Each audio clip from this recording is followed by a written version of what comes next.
Si Krista po yung ano namin. Pero magkausap. Opo. Si Krista po ay ang honey ko. Kasi kung makikita niyo po ang kanyang buhok, Tadan. ayan. Hindi mo maintindihan kung saan yung direction, Opo. kung pataas. May papuntang Singapore, Yan. Palipad. Ano po ang gusto natin gawin? Hindi, ano na lang po.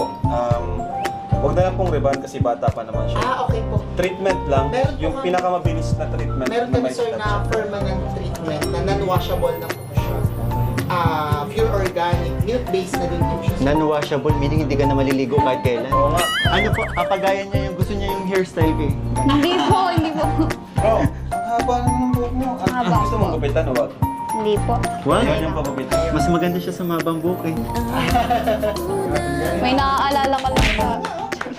Ano daw? Wala. So ano na po? Okay na tayo dun sir sa permanent treatment. May plancha po yung... Yes po, yes po. Sige na. May treatment din po ba sa pag-uugali? Oh, ayun na, di ba? Sige na po, tara. Thank you, sir. Upo na po kayo. Ay, hindi. Walk out na naman yan. Ay, layo po ng buhuyan ko yan. Hindi ako talagang gagawa sa'yo. Huwag maglalaroan mo na. Ha? Kaka-shake hand ni Jen. Uy, ikaw to? Doon pa po kasi niya yung brush. Ito. Opo.